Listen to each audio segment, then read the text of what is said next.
It's driving me mad. Just another way of passing the day. Good morning. It is Thursday, April the 3rd of 2025. Overcast start here at our downtown studios at the corner of Washington Street and North 3rd Street in downtown Wausau. Clouds and 35 degrees.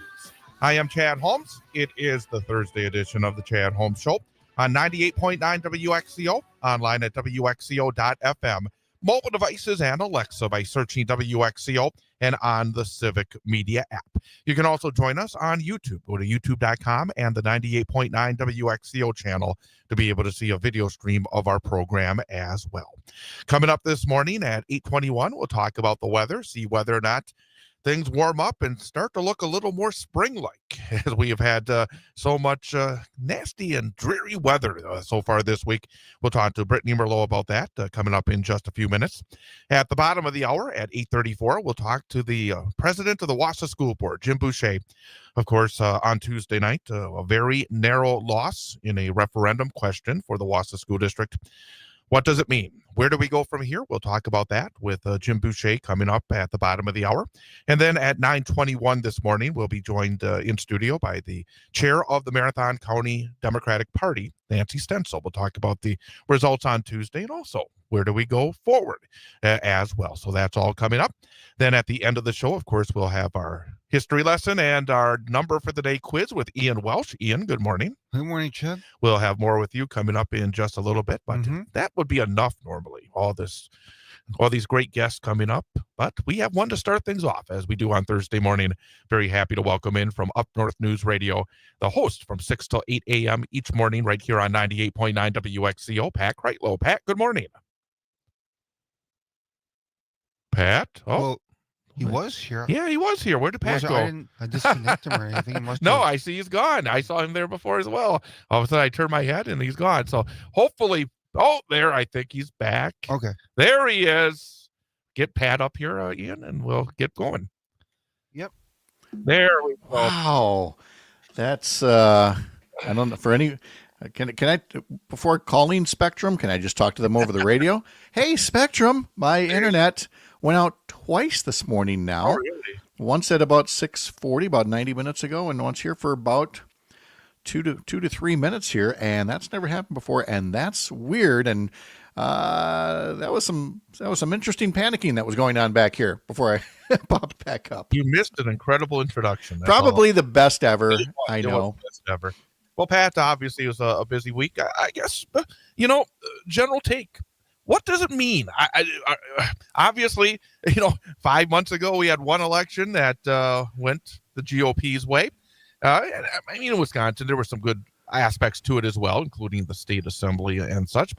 And then you get a 10-point win with the state Supreme Court race for the liberal candidate. What is it? Just Wisconsin that every election that Nope. you can be a little change, or is there something else that you're thinking? I think obviously, there are multiple things at play here. There was everything from Elon Musk, a referendum on Donald Trump, abortion rights being on the ballot and things like that. But there's also something to be said for looking back at the margins of victory. And the Supreme Court is now controlled 4-3 by liberal justices. And so those liberal justices, the reason that there's 4 of them there in the majority is that the liberal candidate has won 4 of the last 5 state Supreme Court elections.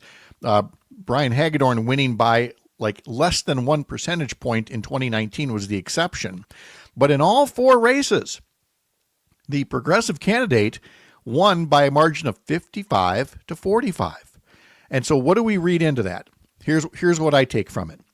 Look at all the instances around the country after the Dobbs decision where even in red states, abortion rights were put on the ballot and they passed.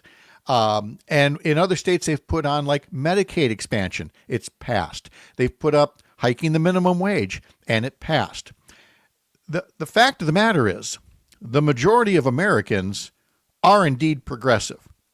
They are loath to define themselves as liberal, and they certainly don't like to be labeled as Democrats because there's a whole branding issue that we can get into another time.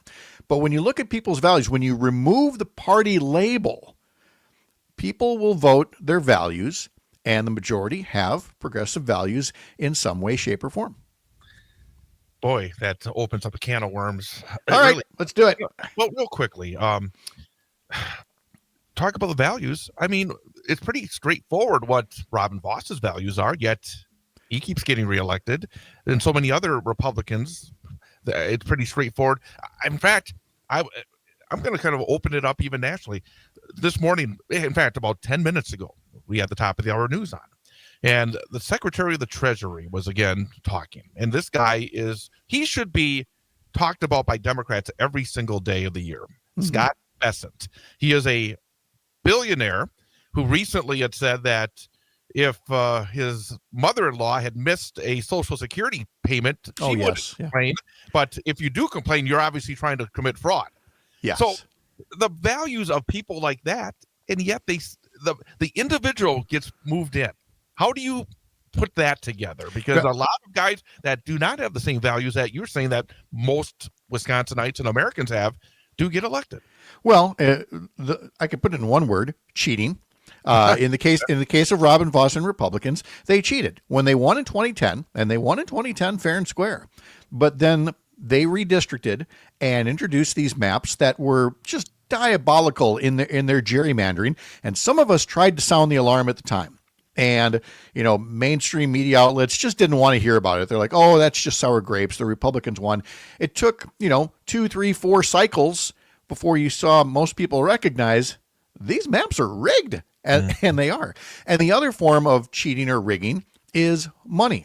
And the fact that we are now being governed in this country by a billionaire class, that there was a net worth of billions, if not $1 trillion at Donald Trump's inauguration, and that there are billionaires as part of his inner circle, tells you what you need to know. They can buy elections. When you can put that much money into something, when you can convince enough people that the issue isn't, tax cuts for the rich, but it's that, that single trans athlete that's competing at a university in some state you've never been to, but you want to vote because of that. When they can convince you of that, it's cheating. And that if you're voting just a straight up or down on something that reflects your values, like this Supreme Court race, people are going to vote the way that they did this week. The word trans is actually very good to use because I would use it as transaction. Because these rich people put in all this money to get their candidates elected, and then they get more than that back with the tax cuts that are put through. Oh yeah, the transaction. But I can't hear you, Chad. I can't hear you above all the screaming of people yelling George Soros and J.B. Pritzker. And again, let's make clear for the record, I would like no billionaires to be able to buy elections. I would like to see limits so that your $25 check carries a little bit more weight when measured against somebody's, $1,000 check versus $1 million check. And you have walked the walk as well as talked the talk. You mentioned the fact that you actually, when you were serving, passed a bill. We passed a bill, the impartial justice bill, that cleaned up Supreme Court elections for one cycle. And then the Republicans took the majority and they promptly scrapped it. And that's why you now have a race like the one this week that is going to cost $100 million. And that should not be a thing. By the way, we do have another Supreme Court election coming up in a year. Oh, yes. And now it's time to start rolling up the score. If you're on the left-hand side, trying to get where it's more than one vote. Yes. But you and I saw a posting that you made yesterday with Justice Rebecca Bradley. Yes. I mean, if there are not people lined up to run against her after seeing the way that she talks and the way that she, basically takes her job, there's something wrong. She delivered just these toxic comments for people that have never either heard Justice Rebecca Bradley or have read her writings in Decisions and Dissents. And, from the very beginning, she has essentially either been auditioning for a basic cable talk show on Newsmax or Fox or on radio, or to run for political office. And I wish she would already, because it's clear that that's what she wants to do. And she does it with the ever-present canard of, that Republicans are the victim, that right-wing extremists are the victims in all of this. She's not going to run against if she runs next year, she's not going to run against the person challenging her. She's already made clear she's going to run against the 4 progressive justices, her 4 coworkers that are up there. She's going to run against them and say they are the problem, these dirty liberals, et cetera, et cetera. As folks get to know more about her, they're going to find somebody who, she is a classic Republican DEI hire. And I'm using their own language against them. She only got her first job, Milwaukee County Circuit Court, by being appointed by Scott Walker after she had contributed to his campaign. Scott Walker then appointed her to the Court of Appeals. Scott Walker then later appointed her to the Wisconsin Supreme Court. Now, she went on to win a 10-year term, and that's what's going to be up next year. But again, people didn't know her nearly as well, and now there's 10 plus years of writing and speaking out the way that she has that folks are going to look at, and people think, well, we're going to get a break now from these toxic Supreme Court races, right? Not if Rebecca Bradley runs. So folks ought to be prepared for that, and no shrinking violets are allowed to challenge her. You better be able to go toe-to-toe with the bare-knuckle politics that she's going to bring. And let's hope that maybe this will keep Elon Musk out. Can we hope? I hope, although with his track record, he can come back in if he wants, because clearly he's so good at it. Sarcasm. It's loose change. Yes. Loose change for him. But hey, we welcome him spending his money here, right? Yeah, that's right. We'll take the money. That's fine. Yeah. All right, Pat Kreitlow, weekday morning, 6 to 8 a.m. Thanks a lot, Pat. Enjoy the rest of Thursday. We'll catch you next week. See ya. We're going to come right back and be joined by Brittney Merlot, talk about the weather as we get closer and closer to the weekend. That's straight ahead. Chad Holmes Show, 98.9 WXCO.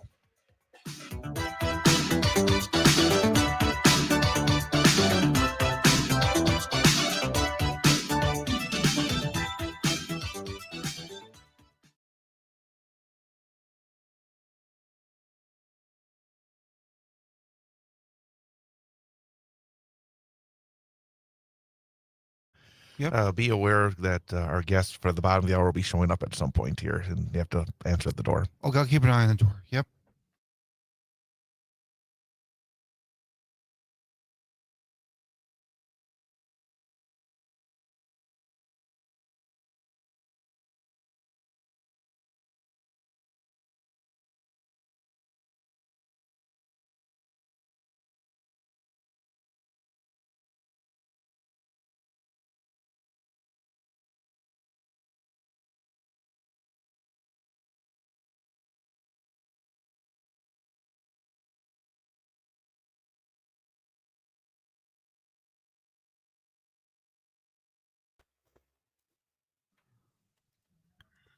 Good morning, Brittney. Oh, good morning. How are you? Pretty good. Pretty good. It's a cloudy morning. Yeah.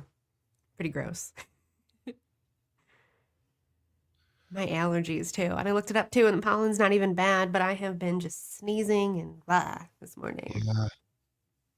My nose has been pretty stuffed up the last couple of weeks. Yeah. I think it is getting better, though. It's getting a little better. Good.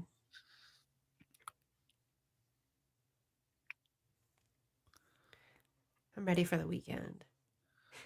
Yeah. It actually should be a pretty nice weekend. It's not going to be Or snow. too cold. Monday. Ooh. Yeah, I saw the temperature for Monday. That's kind of shocking. I know. Going backwards.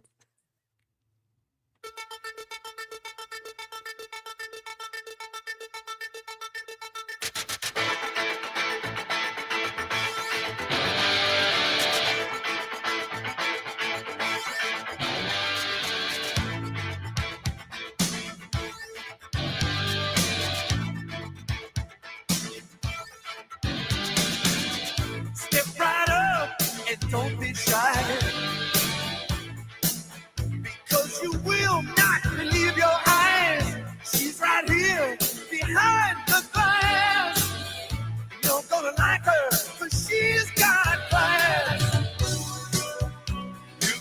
Chad Home Show, 98.9 WXCO, online at WXCO.FM, mobile devices and Alexa by searching WXCO, and on the Civic Media app. Plus, you can also join us on YouTube, youtube.com, and the 98.9 WXCO channel on the page.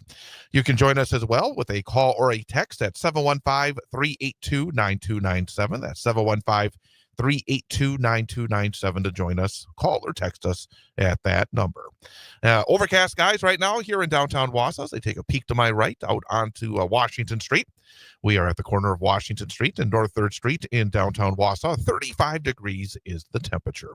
Getting closer and closer to the weekend, and as we get closer and closer to find out what the weather is going to be like, we're joined by our meteorologist, Brittney Merlot. Brittney, good morning. Good morning. How are you? We need some sunshine. I know. Tired of the clouds. I know, so dark, so dreary. Better than yesterday, I'll say that much, because yesterday, number one, it was like raining, and you go out there and you'd feel this wind blowing through you. It was just raw, to say the least. It really was. It was damp, dark, dreary, muddy. It was just, everything. Now that snow is almost gone, we've just got those piles left out there and a lot of mud. But we do have better weather, I promise you. We're getting there. We do kind of drop a little bit in temperatures before we go up. But as long as there's no major snowstorm, everything looks pretty good in my eyes. So what we're looking at as we move forward today, we're stuck with the clouds. They're not going anywhere, unfortunately. So mostly cloudy, still breezy. Winds are still gusting at about 25 to 35 miles per hour. They're pulling out of the west right now, and they're going to stay strong for at least half the day. They'll start to calm down tonight as temperatures fall below freezing. So highs today will climb to the upper 40s. Tonight will fall to the upper 20s. We get a little bit warmer tomorrow with more sunshine. It'll be partly sunny, calm winds, highs into the low 50s. So a fantastic Friday day. But we do have chances of some light rain rolling in at night, and that could flip to a little bit of flurries by Saturday morning. Not looking at major accumulations, nothing like that. And in fact, the sun will shine for all day Saturday. So the system already moves through. High temperatures will be in the upper 40s, still slightly breezy on Saturday. And then we hold on to the upper 40s for Sunday too. Sunny, winds are calm. So I think Sunday is going to feel like the best day, but both days are going to look bright and beautiful. And then Monday, just be prepared for a little dip in temperatures. We do have highs in the mid to upper 30s. Before we start warming up towards the 60s at the end of next week. So spring is here eventually, right? There you go. But even the sun is going to be nice. I mean, have a number of days with sunshine, be able to walk around, be able to just feel the sun. It makes you feel better, doesn't it? It does. That vitamin D, those sun rays, they honestly boost serotonin in your body, and those are the feel-good chemicals that we need. So yeah, soak up the sunshine. I encourage it, but maybe put some sunscreen on if you're going to be out all day. That's right. What is the average temperature around here at this time of year? It's actually in the upper 40s to low 50s. So we're basically going to be average. Very good. Very good. It feels like we're turning the corner. That's the bottom line, because we had so much snow in the last number of weeks. It feels like maybe now the corner has been turned. I agree with you. But, yesterday was pretty wild, though. If you think about it, there were tornado warnings by Madison. A funnel cloud was actually spotted. And then up north, off of Lake Superior, there was a blizzard warning going on. So we're right in that middle battleground, Wisconsin, right? But like you said, I think the corner is being turned, or at least we can see the corner. We'll turn it next week. Along those lines, you obviously keep a close eye on, what's happening weather-wise generally. Why has it been so active around here? Is there anything in particular that's led to this? Not necessarily. I mean, the jet stream shifted. It kind of put it right here into central Wisconsin area. So just that battle zone of the freezing line. Where is that freezing line sitting? And when you get a lot of moisture from the south and these big systems mixing these two big different air masses, we really just explode. So pretty normal for this time of year for Wisconsin to get hit. But I think we're tired of it and we're ready for spring. I agree 100% with that. What are the details on this better looking forecast? Okay, so cloudy and breezy today. High temperatures warmer than yesterday. We will climb to the upper 40s, fall back below freezing tonight. Tomorrow, the sun will be much, much brighter. Temperatures warmer, winds calmer. We'll be into those low 50s.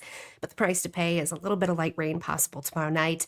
Could flip to a few flurries early Saturday morning, but the weekend is bright, beautiful, dry, comfortable, highs in the upper 40s, and then we take a little dip on Monday to the upper 30s before we start the climb to some spring warmth with 60s. So folks can go out on the weekend and buy those new sunglasses. Ooh, yes, they can. I And have a mud boots. I have a feeling you have a lot of sunglasses. Would I be correct on that? Yeah, you're right. Lots. Gotta be styling, right? When the sun is out, gotta be You do. styling. There you Yeah. go. Brittney, thanks for the info. Hey, have a great Thursday. We'll catch you tomorrow. Bye, You Brittany. too. Thanks, Chad. Bye, guys. That's our Brittney Merlot. Again, meteorologist, joins us every weekday morning at 8:21 right here on 98.9 WXCO. Right now at our downtown studios at the corner of Washington Street and North 3rd Street, overcast skies and 35 degrees. Winds are still a little bit up there, southwest at 16 miles per hour, gusting up to 25 miles per hour. So it does feel a little bit chillier. Wind chill factor of 25 degrees. The dew point is 28, relative humidity of 76%, the barometer at 29.68 inches, and the visibility is 10 miles. Coming up, we'll have an information update to find out what's going on in news, weather, sports, entertainment. Of course, Pete Schwab will have his entertainment report. Mike Clemens will talk about the sports. Brewers win again yesterday, so Mike will tell you about that and a whole bunch more, plus the news and the weather.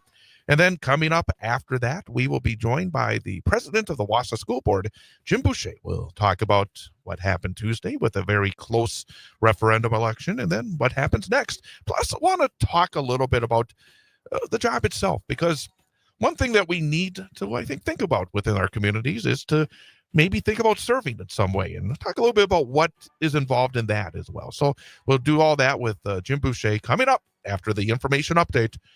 Chad Holmes Show, 98.9 WXCO. World's coming together now. Can you feel it? Can you feel it? Can you feel it?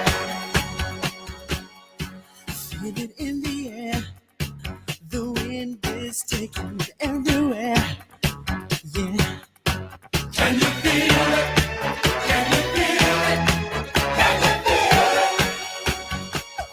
All the colors of the world should be loving each other.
And welcome back at Holmes Show 98.9 WXCO, online at WXCO.FM, mobile devices and Alexa by searching WXCO on the Civic Media app, and also at YouTube.com and the 98.9 WXCO page on YouTube.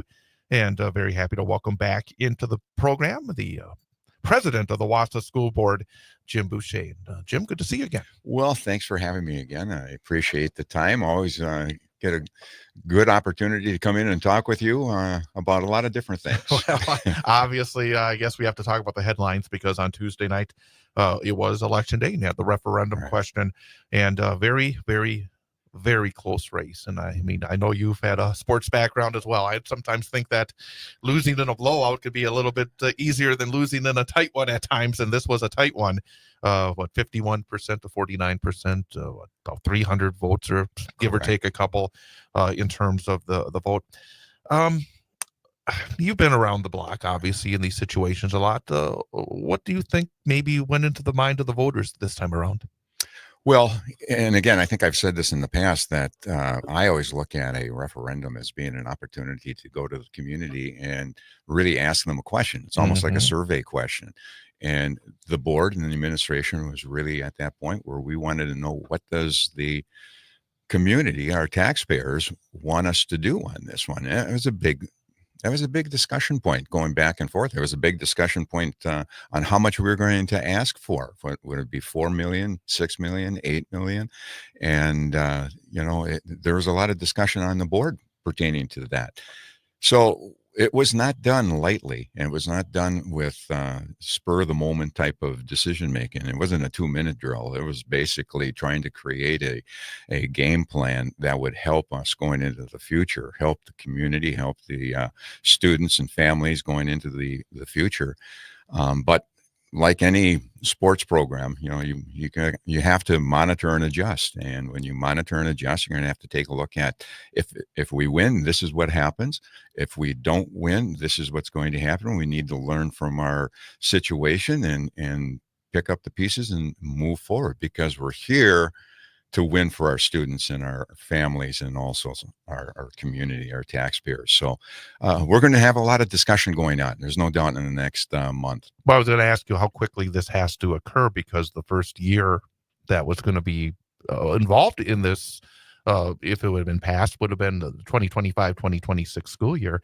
How quickly does the board and the administration and the entire, everybody, all the stakeholders within the Wausau School District, real quick turnaround, isn't it? Well, it is. And when you take a look at, again, you and I like to use the metaphors from sports programs and things of that fashion, but you always have to plan for the positive, and you have to plan for the negative. And I don't necessarily look at this as a negative. It's a comment from the community that we were searching for. This is something that we're not just now starting to talk about. If it fails, are we going to talk about it now? No, we were talking about this a couple months ago. There was a lot of discussion about what if this does not pass, what's going to happen. And it was a suggestion from the board, myself, to the administration: be prepared. Be prepared, and let's make sure that we have things ready to go. So we're going to be looking at a lot of different things. And I always hate to look at situations like this and say to the community, well, if it doesn't pass, this is what's going to happen, because that sounds like a threat. And I don't like threats, and I don't like that to come across as that. But there is truth in the fact that if this does not pass and you say you don't want this to go through, well, then we're going to have to make some decisions. We can't just keep on doing the same old, same old. You do the same old, and you're going to be in the same situation a year from now, asking for money down the road. So we're looking at, do we have too much duplicity? Do we have too many programs? Do we have enough programs at the lower level? Do we have, so those have been discussion points that have been going on, and strongly encouraged by myself to the administration: be prepared. Preparation meeting opportunity. There's no such thing as luck. There you go. I've heard that statement as well. let me ask you a kind of a broad-based question, because I think that something that I definitely respect about you is that I think we think a little differently politically at times. And I look at this, where are we in an era that a rather significant portion of our electorate and citizenry just doesn't want to spend money. That I'm going to put this out there kind of bluntly here, that we have one political party and way of thinking that basically says that all spending is bad, and that going into a vote like this, there's a group of people that I don't care what you could say that it's not going to affect your property taxes 1 iota, 1 cent, that they just don't, they feel like, well, you should find a way to use what you got, and any additional spending is bad. Is that the sense that you get out there as well? Because I sometimes think that you really have a high bar. Anybody that wants to ask for spending, it's not easy to get certain people with a certain way of thinking to go along with it. Am I being unfair there? Well, I think it depends on how you're looking at that. I think we all have to do that with our daily lives. Sure. We have to look at how much money is coming in, how much money is going out. Do we need this situation over here? Is that a need or is that a want? Mm-hmm. That's a big question. I used to ask that as a football coach many years, and as a principal, I'd ask, do we need that in the classroom for the betterment of the students? If it's for the betterment of the students and we need that, let's get it. But if we don't, let's not just have it so that we can say we have it. Mm-hmm. And that's sometimes what you're talking about more than anything else. And I think one side is taking a look at it and saying, do you really need that? Come to us if you really need it. If you don't really need it, then don't go for it. The other side is saying, well, we need it. Go for it. So it again comes down to the fact that that's why I like the question of a referendum coming back. Well, now if you're saying, the community is saying, no, you don't need it right now, let's make sure we take care of business. But we're also going to have to come back with the other question. All right, we're going to take care of business, but how are we going to take care of business? We hate to say we don't want to spend money, and then on the one side we want to spend money, but it's a conundrum. Mm-hmm. It is a conundrum. And being a retired person on a fixed income myself, Mm-hmm. I empathize with that, because I'm looking at my household and I'm saying, wait a minute, do I need that new boiler, that new furnace downstairs, or can I wait? And I think what we've been looking at is, how long can you say that? And that comes back to the original question is, we've been kicking things down the road for years. Mm-hmm. Now, we happen to be the board that's here right now for this situation, but let's face it, we have to look at history. How long have we been kicking this down the road and moving that way? Now we're asking, we can't keep on kicking it down the road. We have to take care of it sooner or later. I keep on coming back to the fact that a lot of people will say, Wausau West is a great school. It's a great building. And I'm sitting there going, yeah, it is. But it was built in 1970, 1969. It's 55 years old. People say, well, you got that beautiful palace on the east side, that East High School. Look at that. I'm saying, yeah, that's already 20 years old. Things happen over a period of time, and we have to be good stewards of our taxpaying dollars and our taxpayers. And we need to take care of these things. Again, we're talking to Jim Bouche, president of the Wausau School Board, here on 98.9 WXCO. And then as you make the decisions, there's obviously shorter term, the 2025, 2026 school year, longer term as well, because as written, this question was over a 5-year span. Do you look at the next steps as more short term? Do you look at it as trying to have long-term plans? Are you open? Obviously, in the future, there's always that possibility of going back in a different way to the voters as well. I guess early on in these discussions, is it going to be more of a short-term outlook or maybe more of a long-term outlook? Well, again, from the coaching background, I'll say it this way, that you have short-term goals and you have long-term goals. We have always, for maintenance, always have a 5-year plan, always have a 10-year plan. So the 5 years, the short term, the 10 years, the long term. we're going to have to take a look at both goals and set them, because they have to work incrementally going into the future. You don't want to do something over in this building and then redo it because it wasn't the right thing to do at that time. We have to take a look at from the big picture, but at the same time, got those short-term goals. And I was a big one on goal setting for young people, understanding what does that mean to set a goal. Well, it's the same thing again. Let's bring it into real life for all of us. We're always going to take a look at short-term goals. We're going to look at the long-term goals. Am I going to be around in 5 years? Well, if in the next 5 years, what am I going to be doing? I'm talking about life is short. You don't know what's going to happen. But then you have long-term goals. What am I going to do for my grandkids down the road? So it's no different. Goal setting is goal setting. And we're going to have to do the same thing for our community. What are the goals for our buildings? What are the goals for our programming? What's the goals immediately going to do to affect the students in their test scores, making and giving them the opportunity to do the best they can do? But yet, what's their long-term goals? We got to get them prepared for life. That's not just every day, what's happening on Monday, but what's happening on Monday 5 years from now. Prioritization is always such a big aspect of it as well. I mean, when you look at it, do you have, I mean, I'm sure you can't talk specifically, but in terms of the building aspect, the programming aspect, the extracurricular aspect, how do you go about in these decision-making processes? I mean, I'm kind of curious about that, because obviously when you have a shortfall, you have to look probably everywhere, and you talk about priorities and along those lines. How do you go about that? Well, I'm going to go back to something I've said in the past, and I've said it many times throughout my educational career, in that I'm a believer in the 3 A's: academics, arts, and athletics. We have to take a look at those 3 aspects of what we do for our young people as they're growing.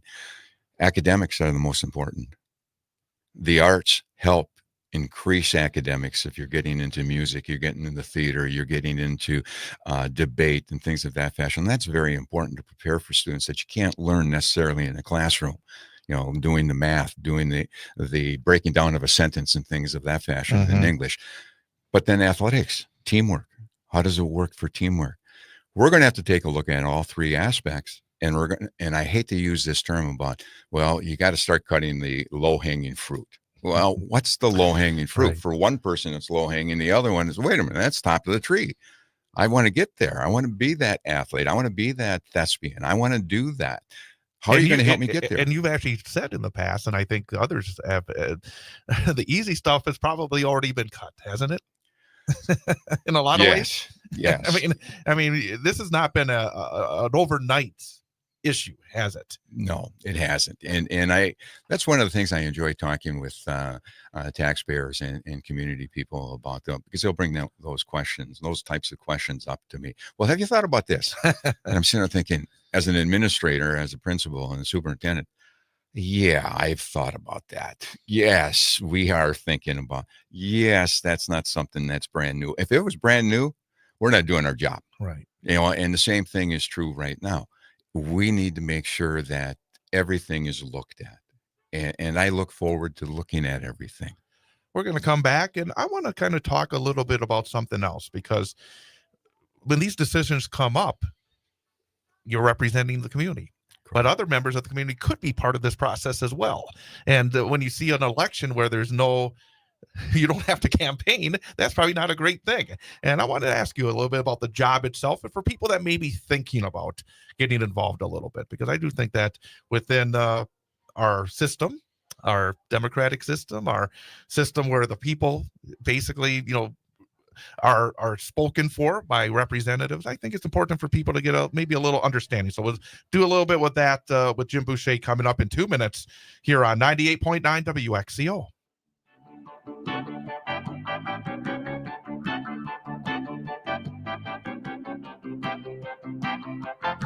I said,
when you don't know, how can you tell where you're going to?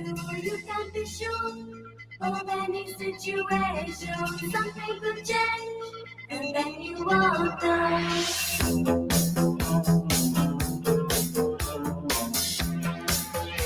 And welcome back. Chad Holmes with you here on 98.9 WXCO.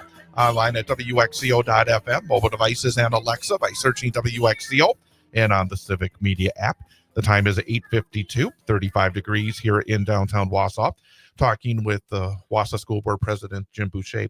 And again, we talked about the headlines of the week, obviously, with the referendum. But I wanted to kind of spread it out a little bit, because I do think that in terms of making our system work and making our community work, making our schools work, people have to be involved. And in one way of being involved were the 20,000 folks that came out and voted on Tuesday in this referendum.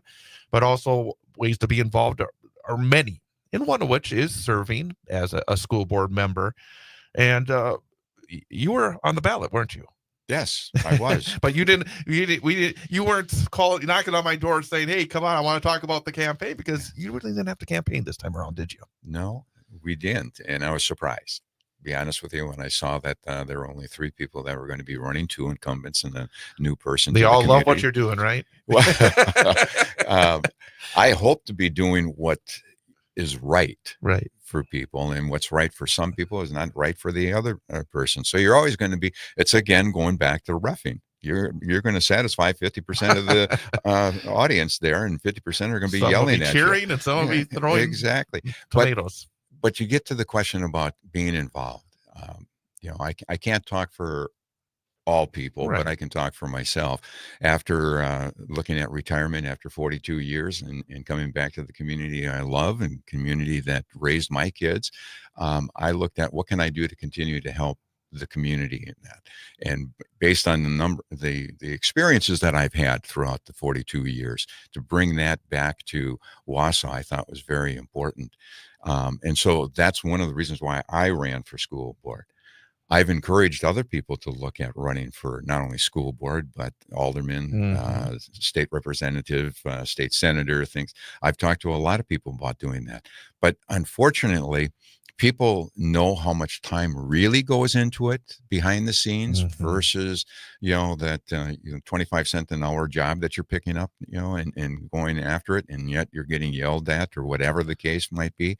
I think people start looking at it and say, I don't know if I want to get into that situation anymore. If I can get in, and I'm talking hypothetically, and a person says, if I'm going to get into it, I want to get into it to help others, be that that servant leader and help. But unfortunately, things have been so politicized across the board. It's now getting to be a point where, do I want to do that? Do I want to have my business being affected? And we're making decisions for our businesses in our community because families come to our community if we have more businesses. Families come to our community if we have the best educational system. People come here, but there's so much infighting that I haven't figured out the solution for that.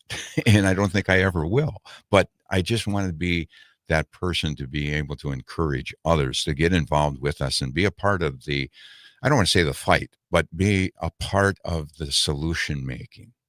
When you look at the job itself, I mean, people out there say, well, I have people that are still working, say, a full-time job. Are they, how difficult is the job? I guess I would ask you, do you feel as though, maybe what your life was like when you were working full-time? Do you feel as though, because I do think it's important to have a wide range of people also within a board and to be able to make these decisions with maybe different life experiences. What would you share with somebody who came up to you and said, I'm 45 years old right now. I've got a young family, but I really do want to be involved. How much weight is on the shoulders of somebody? Do you think that they would be able to add maybe something like what you're doing to what the rest of their life in a general way? Because obviously specifics are very difficult to say as well. That's a very good question, Chad. And I look at that and then I try to answer that question for people that I've talked to about getting involved with boards and aldermans and in the time involved. But the time involvement is a lot greater than what people think. If you're going to be prepared to come to the meeting and you can only make decisions at a meeting, You can't have walking quorums. You can't do all of that people think are going on. And if you do, that's illegal. And so trying to fit something else in the 24/7 is sometimes very difficult when you have a young family. So I empathize with them, because I look back on when I had a young family. Well, I was stretched all over the place, and it hurt my relationship between my wife and I, because of the fact that, wait a minute, are you going to be here with the kids and myself, or are you going to be off reffing? Are you going to be doing whatever the case might be? Now, those are all hypotheticals. Right. My wife and I have a wonderful marriage, and Good to it's know. going on 50 years, and I'm very very good. excited about it. But I understand that, and it's very important that we be empathetic to it. But we need people to get involved, like you just said. We need lawyers. We need doctors. We need all types of people, not just somebody. Perspective, right? Different perspective. The 9-member board, I think, is very important to have different perspectives.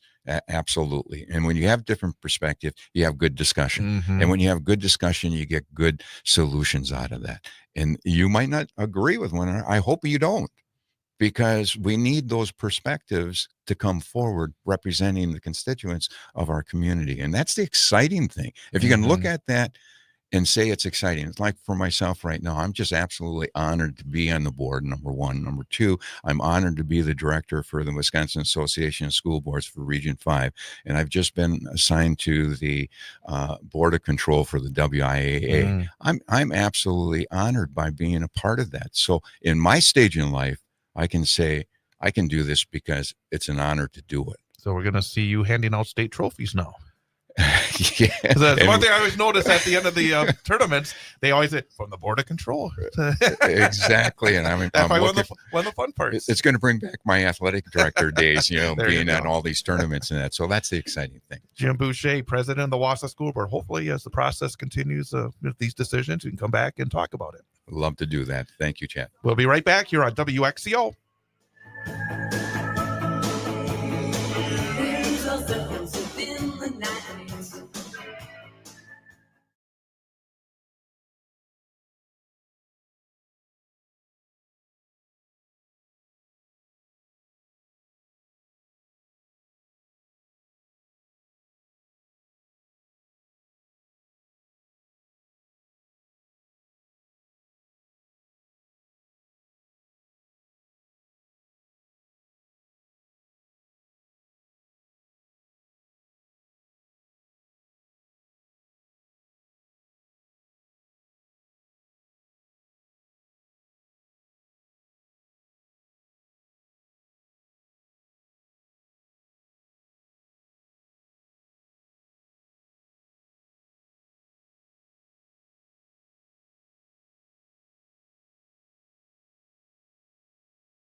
All I need is a TV show, that and the radio.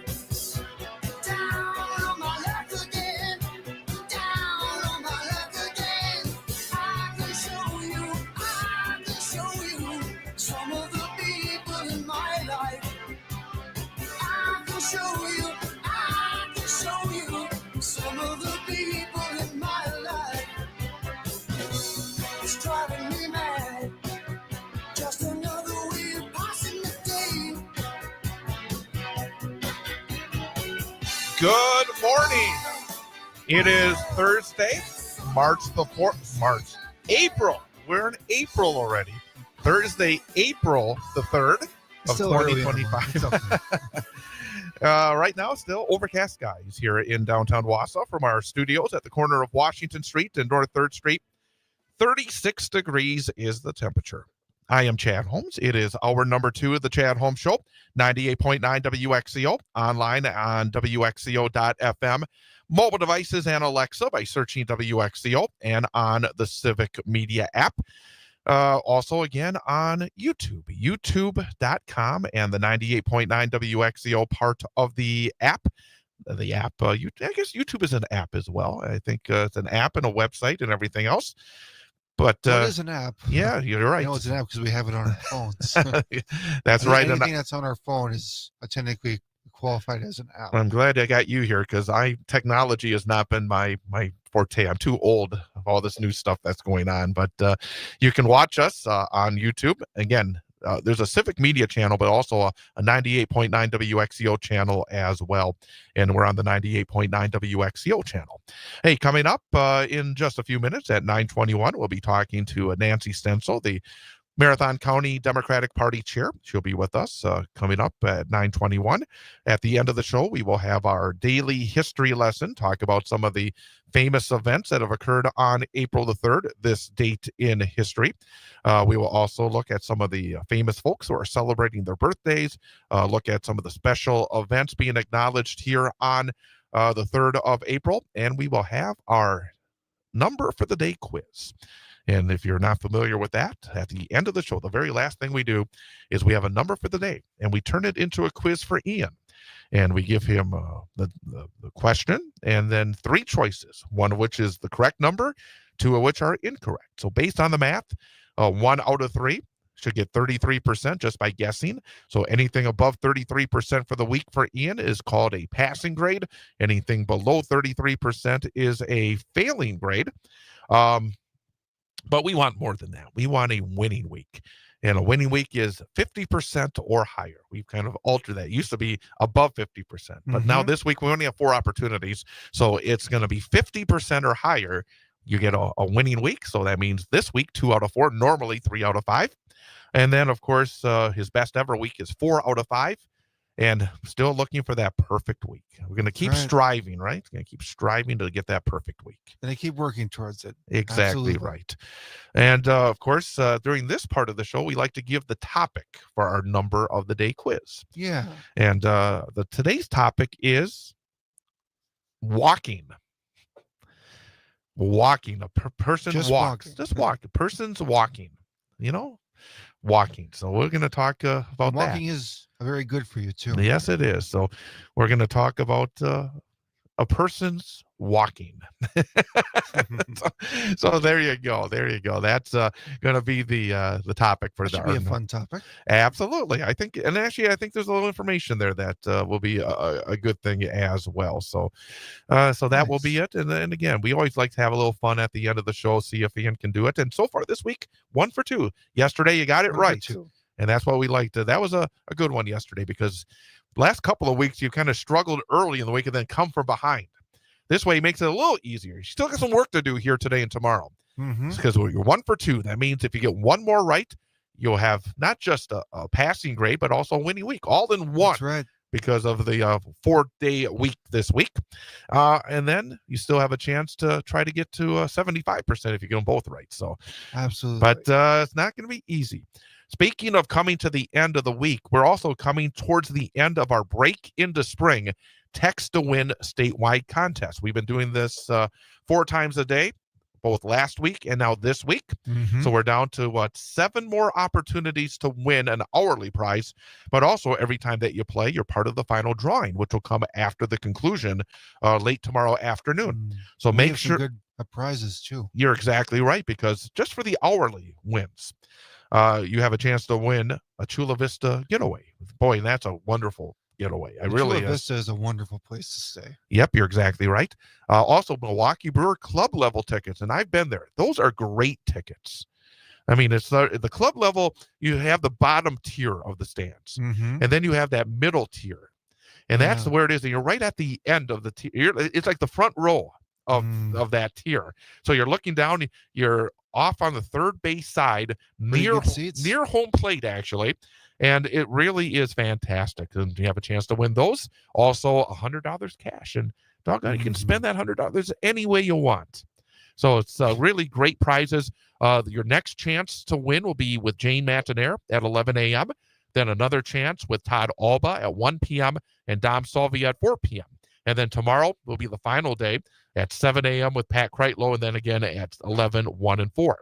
And every time that you play, if you do it every single hour, it's more opportunities for the final drawing, a grand prize drawing of a new queen-size mattress set from Verlo Mattress. So, again, great grand prize, great hourly prizes, and it's really a terrific chance for you to win. Our statewide break into spring text to win contest, even though the weather has not exactly been breaking into spring. It will happen eventually. We're getting into the mindset of spring. Absolutely. By the way, when are you starting up your rehearsal process? Have you started that up yet? It's still in the process of waiting, but is it almost time there to start? Let me double check the count. I thought it was in early April, wasn't it? It's the 14th of April. Oh, so mid-April. That's a Monday, so again, about week and a half. Yep, week and a half away. All right, very so good. It's going to get here eventually.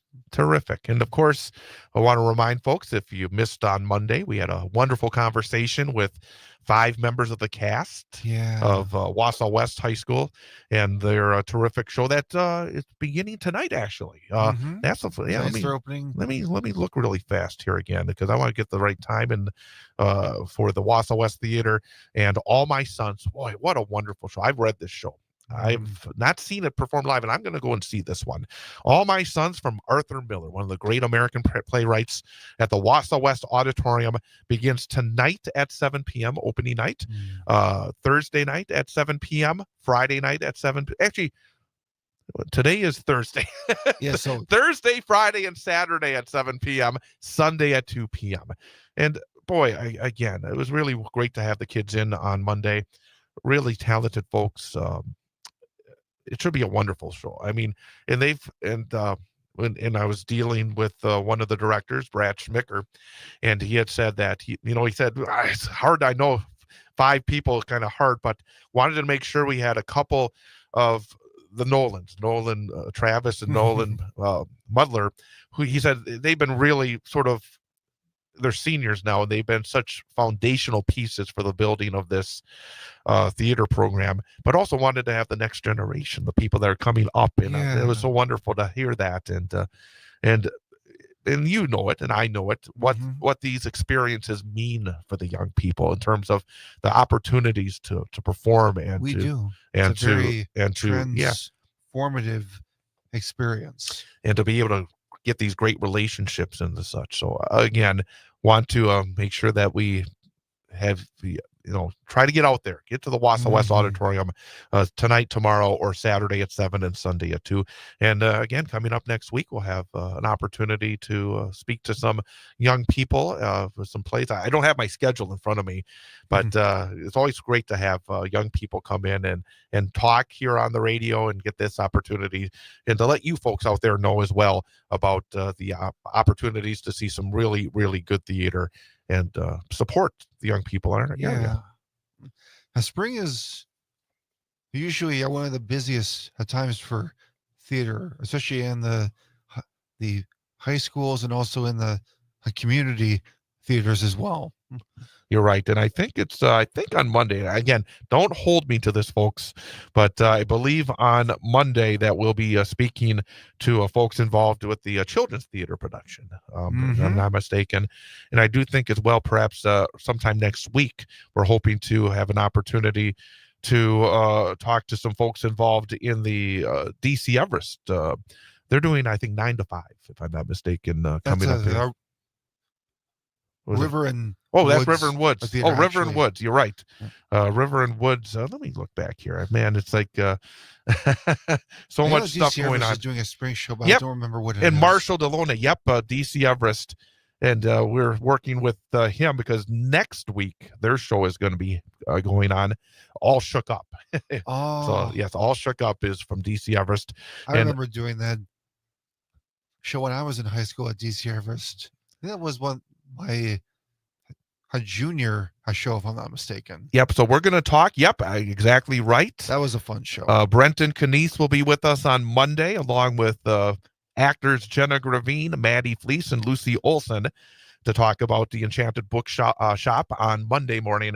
And I'm thinking perhaps on Tuesday or Wednesday, hopefully, and I'm still waiting to get the final word from Marshall about All Shook Up. So sometime next week as well. So again, we try to bring on the folks involved in government and politics, but also try to bring the folks on involving some local theater productions as well. So should be a nice week next week talking about those shows.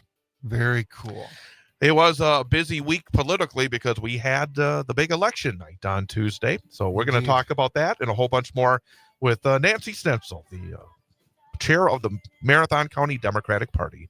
We'll talk to Nancy coming up here on 98.9 WXCO.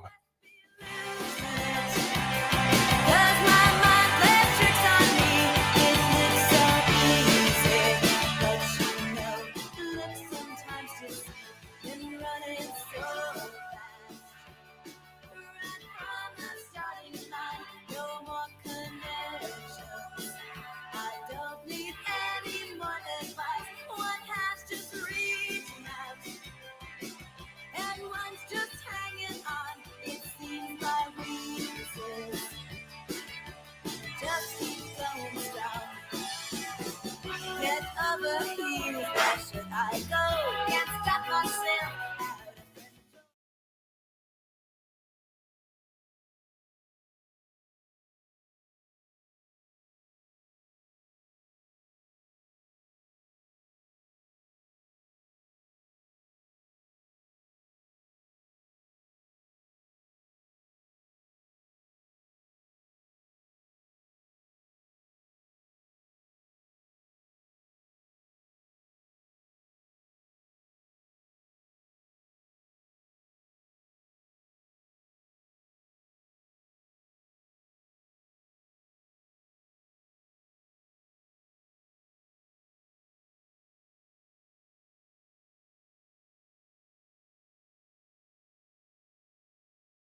must become of me.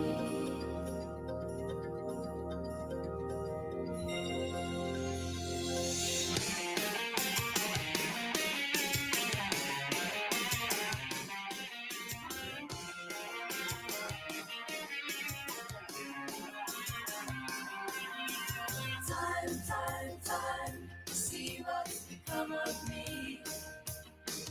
While I looked around for my Chad Holmes Show, 98.9 WXCO. Online at WXCO.FM, mobile devices, and Alexa by searching WXCO, and on the Civic Media app. The time is 9:21, and very happy to welcome back, as we do every other Thursday, the chairperson of the Marathon County Democratic Party, Nancy Stencil. Nancy, good morning. Good morning. Thanks for always having me. Absolutely. And the thing about it is, I know that you and so many other people work so hard in the run up to every election, but this election, especially on Tuesday. And one of the things, and I should have looked it up, but I was looking at some of the numbers in terms of the vote totals. A lot of people did come out and vote on Tuesday, didn't they? It was extremely busy. I am a poll worker, and it was steady all day. It felt like last November.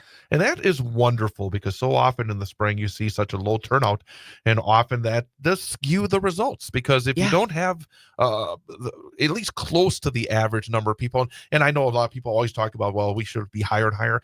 I tend to look at it kind of a little differently, because no matter what, there's always going to be that number that doesn't vote. I mean, we can't make it out. No matter what. And you can't assume that they're going to vote one way or the other. Hey, if you get 70, 75%, I think that's still fantastic. And in a spring election, whatever the number is, it tends to be way, way down.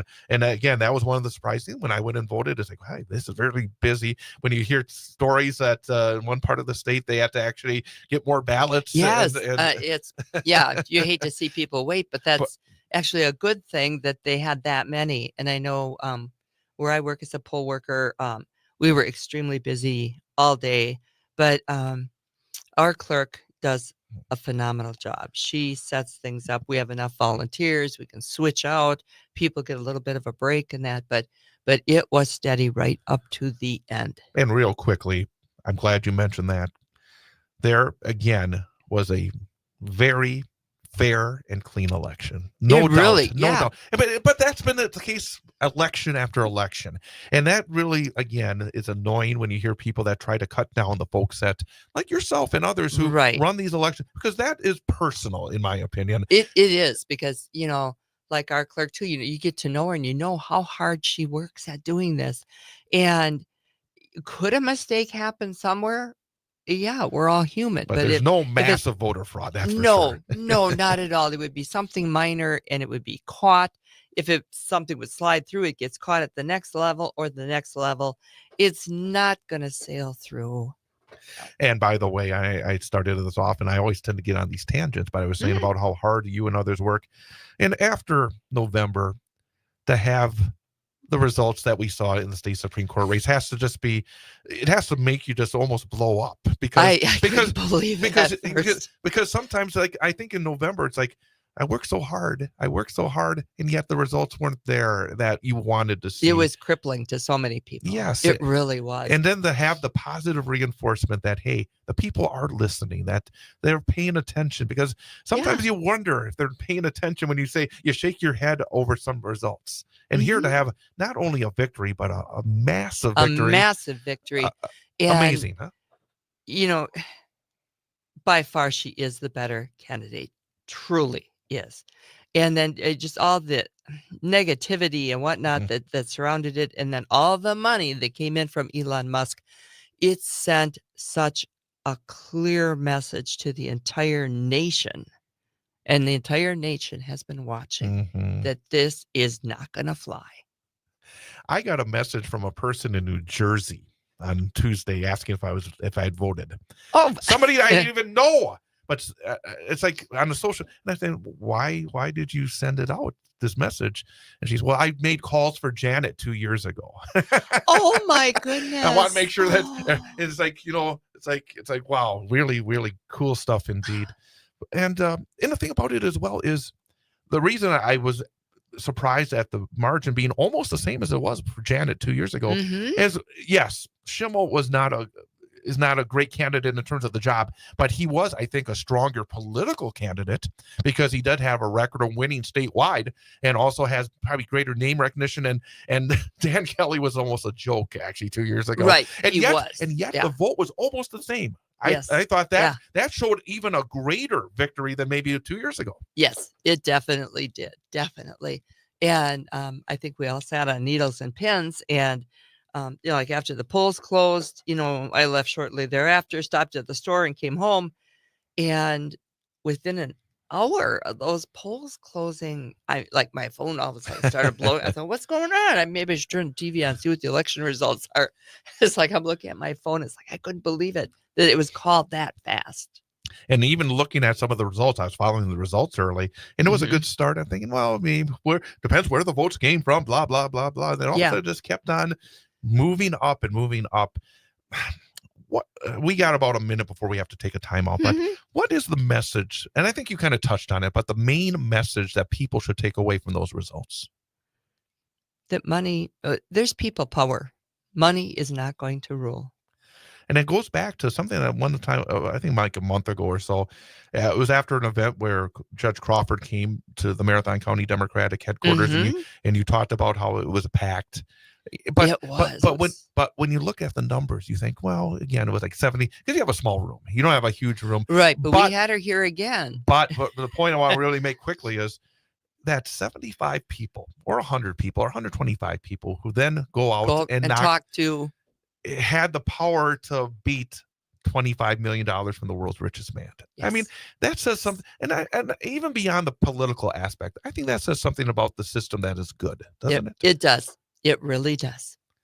We're going to come back and talk more with Nancy Stencil. I want to kind of talk about, again, a little bit more about this election, but also what happens next now as we go, because here in Wausau, you have a chance to talk about the budget.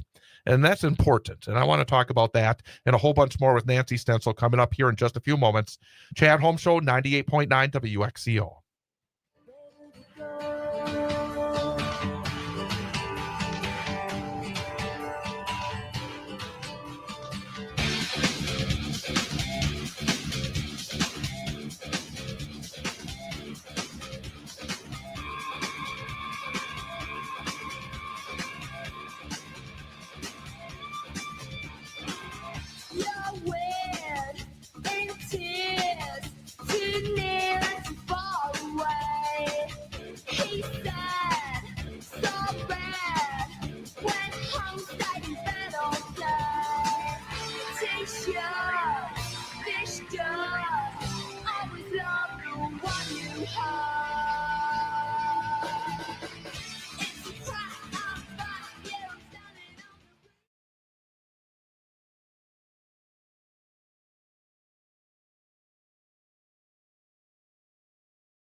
And welcome back. Chad Holmes Show, 98.9 WXCO. Online at WXCO.FM.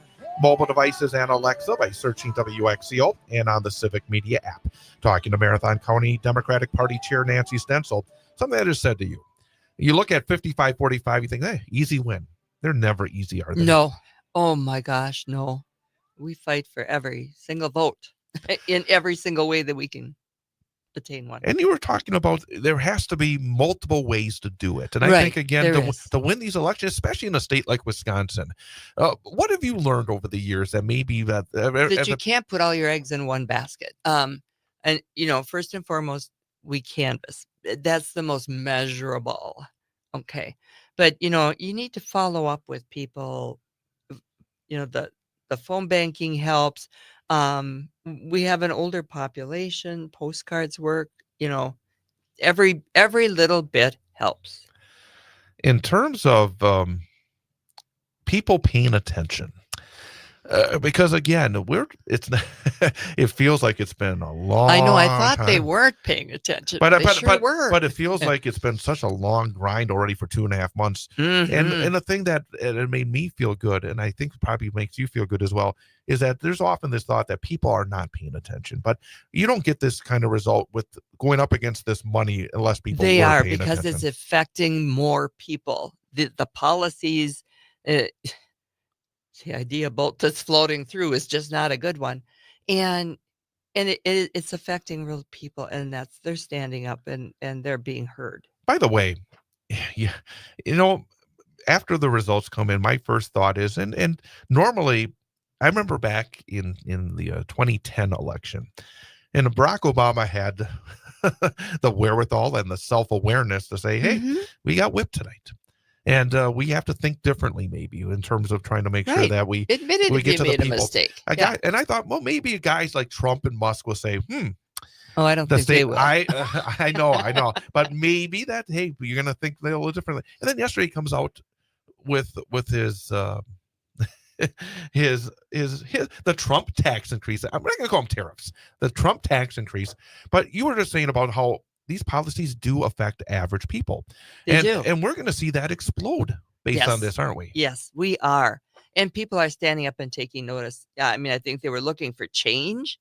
I don't know what they thought they were going to get, but now they saw what they're going to get. And, the prices are going up in the grocery store. Gas has not gone down. I don't know if eggs have Gas gone went down up. much, but I will say we heard this morning that eggs have gone down, but it's not because of anything Donald Trump did. It's because No. it's because of the chicken flu or whatever it Yeah. is, that it's backed away. So it's nothing to do with the policies of the No. Trump administration. But again, we're going to see the effects of this continue. yeah, we are. We are. And, like we were talking before off air too, that the Social Security, things that this is really hitting people. We've got a large amount of baby boomers. I have a friend that lives in another state that relies totally on Social Security. And I didn't realize how much she really panicked. And she had messaged me yesterday. She goes, my check is in the bank. Okay. By the way, and I said to you off the air, and I'm going to say it here on the air because I do think that I and others have to keep saying this, that one of the people that is the face of the Trump administration, because it says everything about what the Trump administration is their Secretary of the Treasury, Scott Bessent. Yep. He is a billionaire. And of course, we saw that video What's the from a big couple of weeks deal ago. about, yeah. Well, if you don't get your Social Security check one time, I mean, it'll eventually come. And the people that I know, my mother-in-law, she wouldn't complain about it. She would just, but assume that she's she'll got get you it to rely eventually. on. And then he says that if you are somebody that would complain, that somebody that would say, hey, where is my Social Security check? Then you're a fraudster. And again, and I'm thinking, why aren't Democrats pointing this guy out every single day? Because this morning on the top of the hour news, I heard him defending all these tariffs, defending that, hey, don't worry about it. Hey, there may be some pain here early on, but eventually it's going to it's going to hurt a little bit at first. But and one of the things this week, and I wanted to get your opinion on, was what Cory Booker did. Yes. Getting attention, doing something where people were listening to what he had to say because he did something special. Boy, Democrats have to do that over and over again, don't they? The only thing the one big takeaway was I felt bad for him, and I felt bad for Susan Crawford because it's like happening at the same time. And they should each have their own day. What he did is so amazing. And again, I think as we move forward, the communication aspect, and again, being in communication, we need to keep the momentum up. We need to keep saying, hey, we did this. It's not enough just to say, well, Donald Trump's doing all these things that are unpopular. And eventually, what are we doing that's good? Exactly. And we need to sing it loud. And I think let's kind of turn to the future, because as I said, it's interesting that coming up, there's going to be a state budget hearing here in Wausau. In Wausau, yes. And there hasn't been in years, because I was trying to think, did I miss one? But it had to been after, right around 2012 or so was the last one we had here.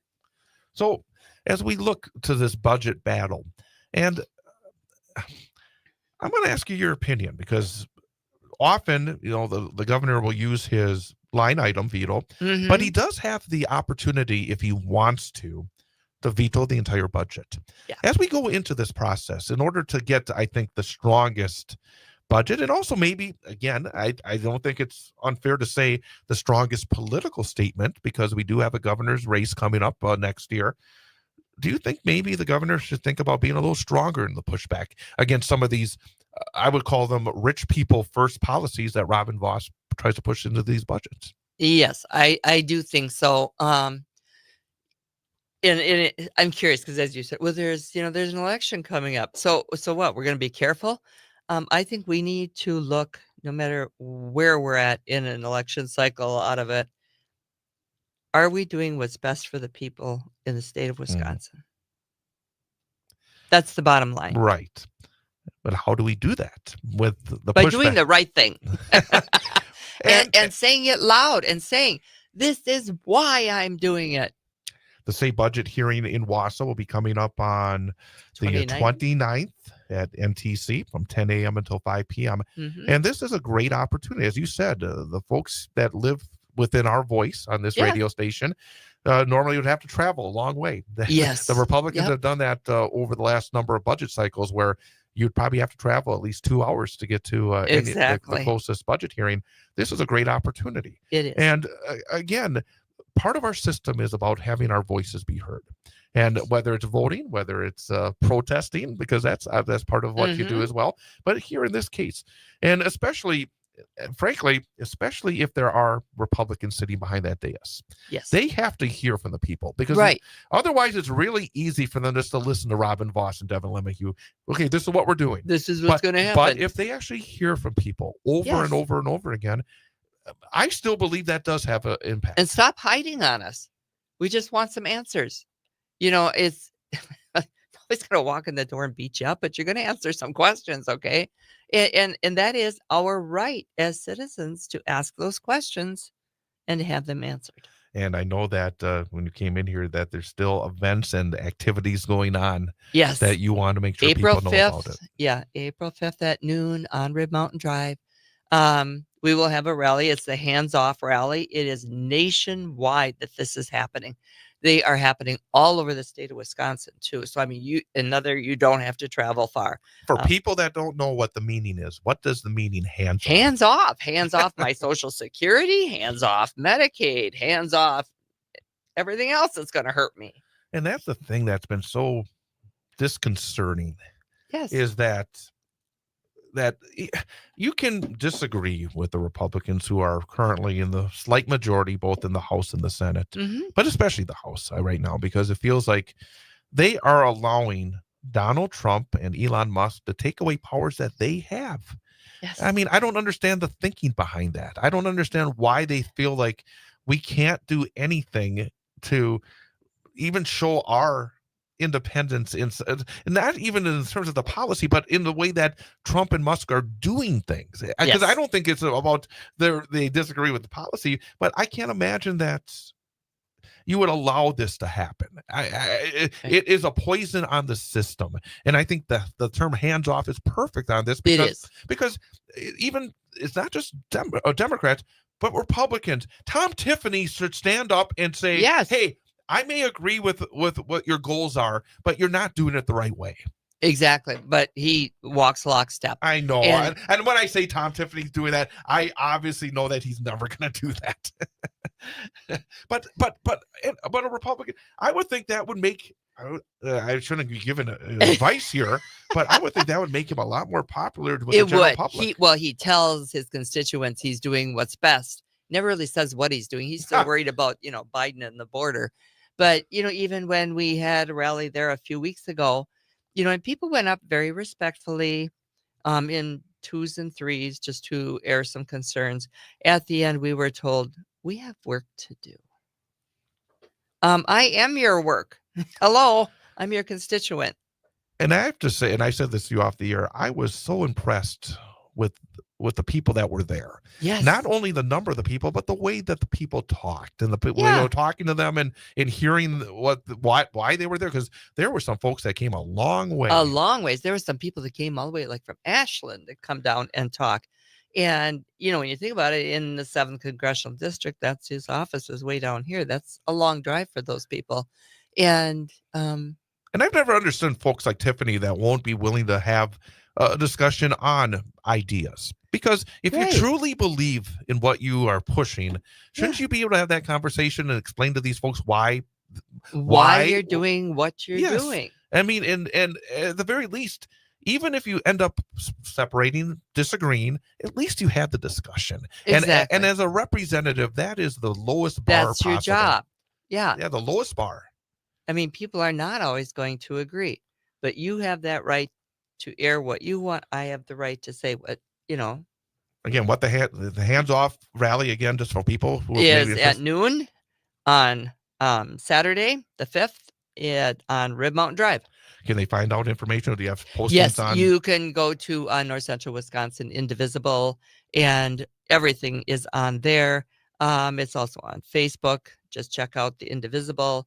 Hands Off 2025 also has maps you can click on the state of Wisconsin, and you can find events all over. What else is going on? Because I know you're always very busy. Anything else now that the election's over that people should be thinking about or being involved with? Well, yeah, get involved with the Democratic Party. That would be a great idea. and just to keep that momentum up, keep talking, and don't just sit home now and think just because we won something, we don't have to do anything more. We've got lots of work to do. Well, that's the thing we were talking as well, that there's this cycle that, great, we won. And then all of a sudden you bask in the glow of it. And then all of a sudden the cycle goes back. I mean, right. It's just the way it is in this country. And I find it kind of frustrating because I tend to think that people should have a core set of beliefs and also take a look at who actually delivers for the people. Right.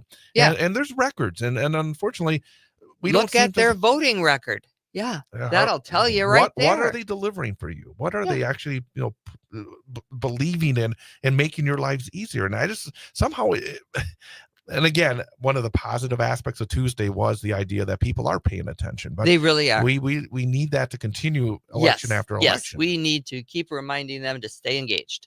And not only that, in terms of the everyday aspects, engaged in what's happening in Madison, in terms of making a call to, heck, yes, our state senator here is not maybe somebody. Make a call. And if you're worried about doing that, I've told a lot of people, they go, oh, I'm too nervous to do it. Well, you can always call after hours and leave a message. Right. Write it down in front of you, your little bullet points of what you want to say, and then that helps you stay on task. And just stay on the facts, because we got the facts here, right? Yeah. There you go. And again, folks, if they want to get more involved with the party, what should they do? They can contact the Marathon County Democrats. We're on Facebook. We have the website, Marathon Dems, or give us a call. We're in the phone book. Find out more. Hey, just always, find out more. Maybe get involved in some way. That'd be a terrific way to move forward. And that's always move forward. Yep. We'll welcome you with open arms. Well, Nancy, it's great to talk to you after this good week. And we'll catch you in a couple of weeks. Yep. Thank you. The time is 9:49. We'll have our daily history lesson and number for the day quiz with Ian coming up here on 98.9 WXCO.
And welcome back. Chad Holmes Show, 98.9 WXCO, online at WXCO.FM, mobile devices, and Alexa by searching WXCO, and on the Civic Media app. It is Thursday, April the 3rd, 2025. It is day number 93 of this year.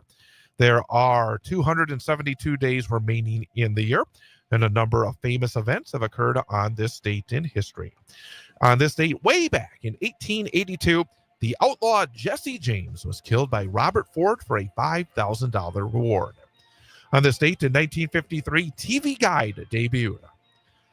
Sad day on this date in 1969. Isn't it before I was born, but still a sad day. Star Trek was canceled. Oh, man. The best of its 3 TV seasons was 1966, when the show reached as high as number 62 in the ratings. So basically, it was very lucky to get through more than 1 year. Mm-hmm. But then, of course, it never died. When it became syndicated, people started watching it and became very popular. Yeah. And then, of course, about a decade later, they had the first Star Trek movie, and it continues to this very day being very popular. Absolutely. On this date in 1973, the first portable cell phone call was placed in New York City.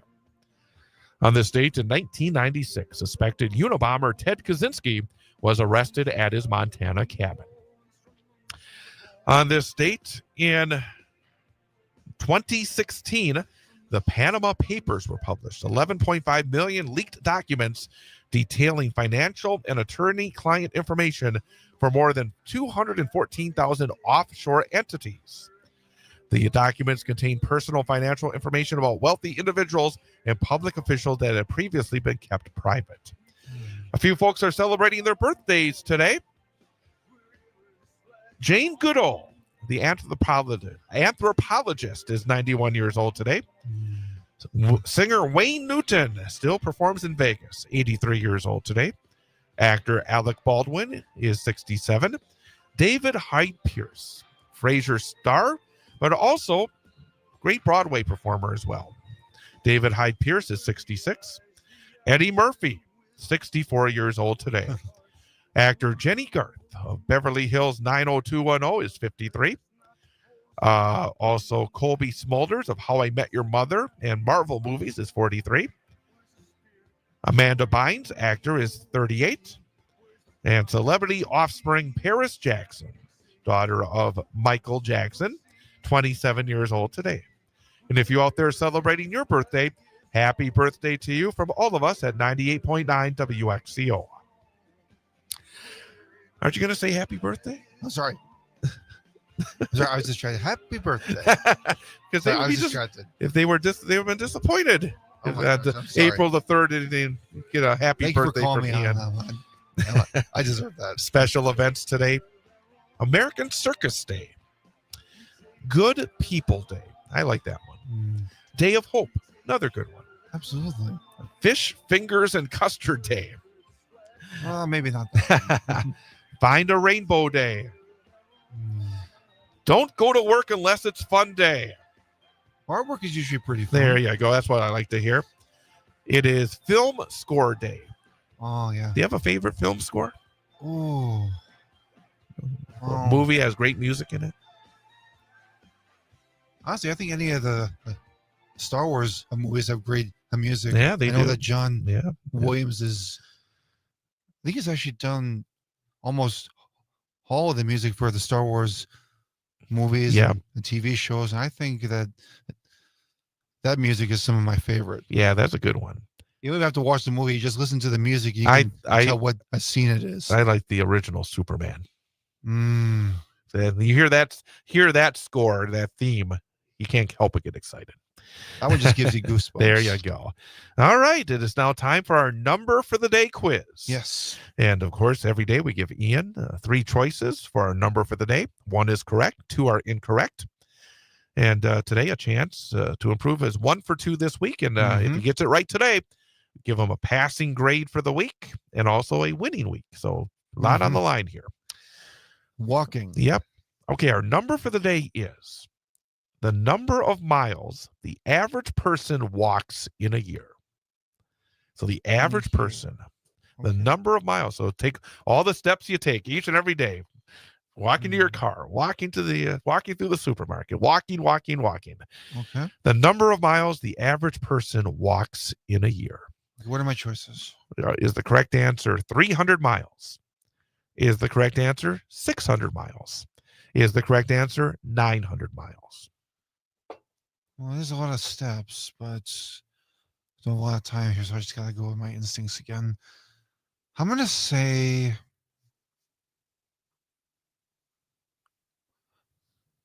a 900 miles. I'm going to go with C. Oh. And my final answer, I'm going to go with C. Going for the big number today. Yep. All right. The number of miles the average person walks in a year is 900 miles. Jeez, that was right. I throw you off? No, honestly, just following my instincts. You got it right. The pressure element, it really did help again. So you have a passing grade for the week, and you got a winning week. Yes, I do. We want to go for a 3 for 4 week tomorrow, right? Indeed. So congratulations. Thank you. Have a great rest of your day. You too, Chad. Happy Thursday, everybody. And we ran out of time. But at least you get the last word today. Mm-hmm. All right. Very good.